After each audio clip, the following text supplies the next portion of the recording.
Eh bien, salut tout le monde, c'est Perfect Beckham. Aujourd'hui, une nouvelle vidéo. Vidéo un petit peu particulière, puisqu'aujourd'hui, on va en direction de Magescq. Donc, on va pour la deuxième édition du Sandbike Festival. Donc, je vous emmène avec moi. C'est une grande première pour moi. Jamais roulé dans le sable. Donc, on est parti. Je vais vous montrer. Les affaires sont prêtes, les motos sont chargées dans le camion. Là, il me reste plus qu'à mettre mon sac de moto et tout, et ma valise.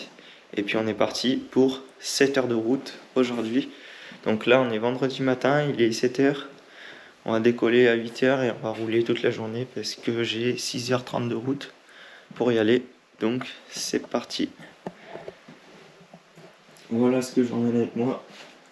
La valise, le sac avec tous les accessoires vidéo, sac de moto, les petits chocobons à ne pas négliger pour le trajet. Pour l'occasion, j'ai loué un petit fourgon, je vous montre. Et j'ai chargé les motos, donc je vous montre tout ça.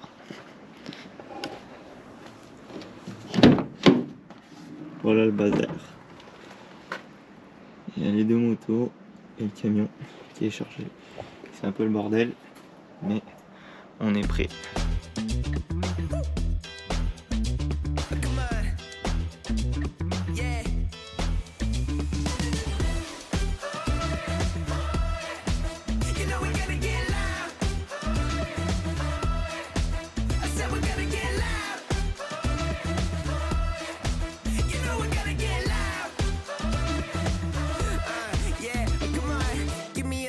I'ma light the fuse, got things to do. You know we've been making moves. We put the fire in the work, cause we bring the boom. Gotta show them who it is, gonna raise the roof. Yeah, we gonna make some noise, ain't no doubt about it. Come on, tell them, raise your voice, hear the trumpet sounding. If you feel what I feel, then you better shout it. Hands up to the ceiling, cause it's gonna get loud.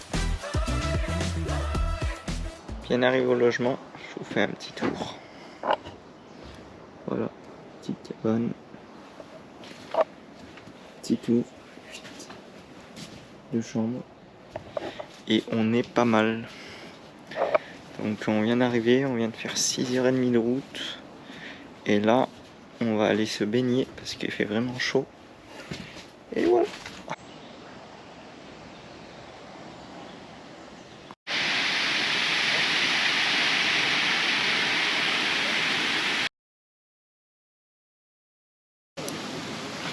Pas profond pour sauter là. 1m60 ça va.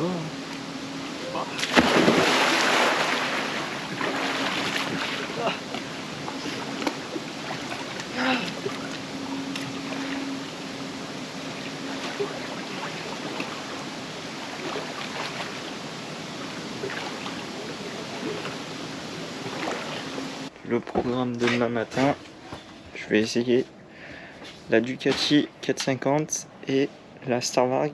Je vous montrerai ça. Donc c'est parti, on se retrouve demain.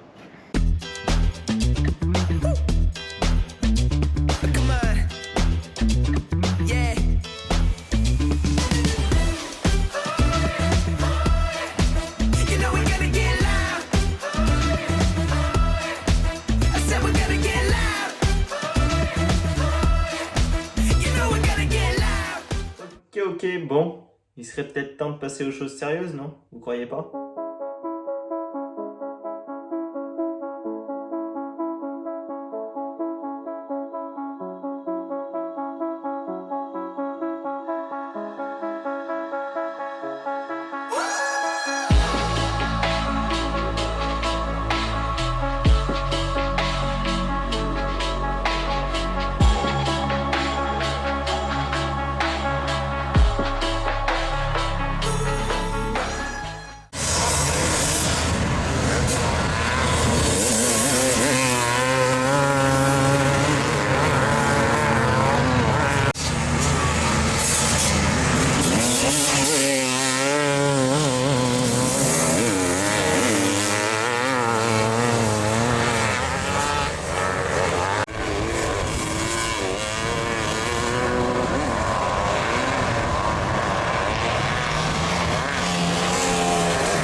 qui va attendre Maxime Saut pour ne pas reboucler un tour supplémentaire.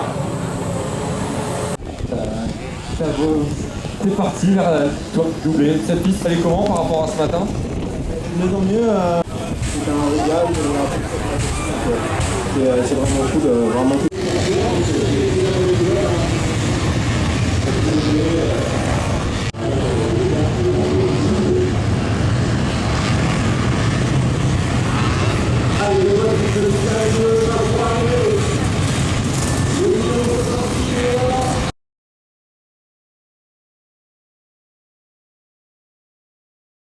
Le pilote vétéran, mais également les féminines qui vont faire de très belles choses tout à l'heure. Ouais, Mixtest, on parlait des médias. Alors, les médias, il faut aussi vécu avec des très belles choses tout au long de sa carrière pour Thierry, qui est le chevalière spécialiste de la discipline à domicile. On va suivre ça et bien d'autres. Carnillo, on a Nati Martinez. Et bien d'autres pilotes derrière cette grille de départ, les pilotes féminines sont là.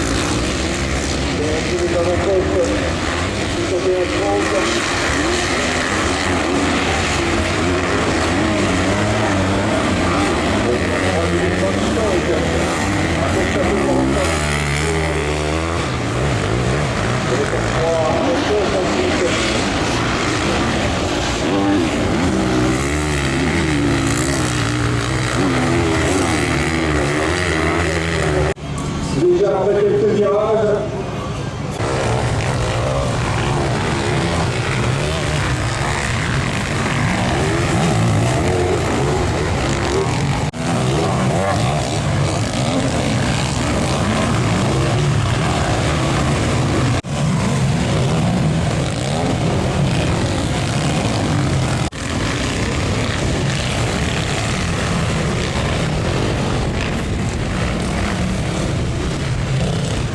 Donc on se retrouve pour la vidéo tant attendue du Soundbike Festival, donc l'édition 2025. Là je suis sur le montage, donc on va faire un petit récap à la maison, tranquille, puisque j'ai pas pu faire de récap là-bas, c'était trop la course, trop compliqué. Donc du coup j'ai pu mettre la GoPro sur toutes les manches, sauf que le jour où j'ai eu mes courses, et ben en fait si vous voulez grosse averse, donc grosse pluie et tout, donc c'était assez le bazar. Donc du coup j'ai mis la GoPro, mais bon, tu faisais 100 mètres, la GoPro elle se faisait repeindre de sable tout le temps. Donc je l'ai essuyé, mais j'ai rien du tout en plan GoPro. Ça va que j'ai eu quelques plans vidéo d'extérieur, parce que sinon c'était la galère. Donc du coup tous les plans que vous avez vus avant, c'est les plans de la veille, donc c'est les plans vidéo du samedi que j'ai pris avec l'appareil, parce que le samedi, donc du coup je roulais pas le samedi, donc du coup le samedi j'ai repéré un peu la piste, il y avait des catégories qui roulaient, et puis aussi fallait passer la moto au contrôle, donc du coup un peu chargé le samedi, mais bon, ça m'a permis bien de voir les autres pilotes rouler, et puis voir un peu quelques traces et tout, donc c'était plutôt assez cool. Du coup moi j'ai roulé le dimanche, donc le lendemain, donc vous allez avoir donc le départ en GoPro avec une chute normalement, et quelques plans GoPro où la GoPro était pas remplie de sable, mais le moment où ça a filmé, j'étais mort de ma manche, j'avais plus de jus du tout, donc je me traîne un peu, mais bon, c'est comme ça. Donc on est parti pour la première manche.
première manche, je me suis placé tout intérieur au départ, en deuxième grille, parce qu'on était 104 pilotes. De base, il y avait 2 catégories amateurs, donc une catégorie argent et une catégorie or, si je vous dis pas de bêtises. Et donc le matin, on était séparés pour les essais libres et essais chronos. Par contre, l'après-midi, ils ont décidé de tout mettre en une seule catégorie, les amateurs. Donc du coup, confondu avec les 2 catégories d'amateurs, on était plus de 104 pilotes. Donc je peux vous dire que ça commence à faire pas mal. Donc du coup, première manche, je me place intérieur. Donc c'est un virage qui part à droite. Du coup, je me place à l'intérieur en deuxième grille parce qu'il y avait plus de grille dispo en première. Donc du coup, départ pas ouf du tout. Je me fais enfermer et puis devant moi, ça cafouille un peu, ça tombe. Donc après, le roulage était plutôt bon. Même si j'ai fait quelques erreurs, j'ai fait pas mal de chutes quand même. Il y a des chutes où c'était pas de ma faute, mais j'ai pas eu le choix de tomber avec les autres parce que en fait, si vous voulez, il y avait certains endroits où les commissaires ils agitaient pas les drapeaux. Donc du coup, à un moment, j'ai sauté un petit saut et derrière, il y en avait 2 qui s'étaient couchés. Et j'ai atterri sur eux, quoi. Et je me suis tombé. Je me suis foutu la main Ma main, elle est passée dans les rayons d'une roue arrière. Donc ça m'a un peu arraché de la peau, mais bon, ça va. Heureusement. Après, pendant la manche, je prends Donc ça faisait un virage à droite. Et direct à l'appel, une table. Devant moi, il y a un pilote qui le prend. Il reste tanké dans la montée de la table. Et donc, il reste bloqué. Il finit par repartir et moi, j'étais derrière, rien pu faire. Pris dans la trace et bloqué dans la montée. Donc, j'ai dû redescendre. J'étais en travers, la moto embourbée de sable. Du coup, j'ai dû faire demi-tour. Donc là, j'ai perdu du temps de ouf. Faire demi-tour, en plus ça arrivait de tous les côtés, les pilotes derrière, donc c'était un peu le bazar. Donc du coup, pour cette première manche, je fais le résultat de la 43e place sur 104, donc ce qui est plutôt correct pour une première et en n'ayant jamais fait de sable. Avant même cette course, j'ai jamais roulé dans le sable, pour vous dire. Parce que par chez moi, il n'y a aucune piste de sable et les pistes les plus près, c'est 6 heures de route. Donc du coup, voilà. Vient la deuxième manche. Donc la deuxième manche, pareil, en fait, si vous voulez, au départ, plutôt que me mettre à l'intérieur comme j'ai fait en première manche, j'ai dit je vais changer. Donc du coup, je me suis mis plus à l'extérieur. Mais j'étais pas en deuxième grille, j'étais en troisième grille par contre. Donc j'étais bloqué quoi qu'il arrive. Les gens devant moi, en fait, il bloquait, donc du coup c'était un peu galère, je pouvais rien faire. Donc du coup pendant cette manche, quelques chutes. Je peux vous dire que c'était compliqué les chutes, j'avais plus de jus en plus, et pour relever la moto dans le sable, c'est quelque chose, je peux vous garantir que c'est costaud, mais franchement c'était pas mal. Donc là je fais le roulage plutôt correct. Donc j'ai appris de la première manche en fait et j'ai fait moins d'erreurs. Donc du coup ce qui me fait que je fais la 40e place sur 104, donc mieux que la première. Moins d'erreurs, le roulage un peu plus fluide, un peu plus détendu et plus concentré. Donc du coup ce qui m'a permis de faire un meilleur résultat. Et puis j'ai pas mal appris de la première manche. Donc du coup vient la troisième manche. La troisième manche était plutôt compliquée, mais franchement j'ai quand même bien roulé, donc c'était plutôt cool. Donc départ pareil, je me suis mis à l'extérieur, vu que j'ai vu que à ma deuxième manche le départ était mieux qu'à la première manche à l'inter. Du coup j'ai réitéré sur l'extérieur. Du coup là je pars en deuxième grille, donc mieux. Et j'arrive pas trop mal à me faufiler. Plutôt pas mal. Et puis après, le roulage était plutôt correct. Par contre, le départ était c'était quelque chose, on se faisait vite repeindre. Donc heureusement qu'il y avait les roll-off qui étaient là. Donc du coup, départ plutôt bon, le roulage plutôt correct. Et ils avaient prévu de refaire la piste avant notre manche. Malheureusement, ils n'ont pas eu le temps, ils étaient un peu à la bourre. Donc ils ont refait juste la grille de départ. Parce qu'avant notre manche, il y avait les pros qui roulaient. Et franchement, cette dernière manche, c'était quelque chose. Le terrain, il était explosé. Des trous de ouf. Des rails à plus en pouvoir. Donc c'était plutôt compliqué, mais c'était pas mal. Il y avait beaucoup de traces qu'on pouvait essayer. C'était pas mal. J'essayais de pas trop en suivre, ou aussi d'en suivre, mais de me décaler parce que les lunettes, c'était quelque chose. Il fallait vite préserver, surtout préserver les lunettes et la moto. Donc du coup, voilà. Donc là, je fais la 41e place sur 104. Donc c'est plutôt correct. C'est resté plutôt constant mes résultats. Donc c'est plutôt cool. Et donc voilà pour ma journée. Donc assez content de mes résultats pour une première tout court dans le sable. Et puis j'espère faire d'autres événements comme ça. C'était plutôt cool. Et refaire quelques courses de sable parce que franchement j'ai bien kiffé. Et puis c'est une nouvelle expérience pour moi et j'aime bien, ça change.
J'espère que la vidéo vous aura plu. N'hésite pas à t'abonner, à mettre ton like. Et puis on se retrouve pour une prochaine vidéo. Allez, peace et gaz!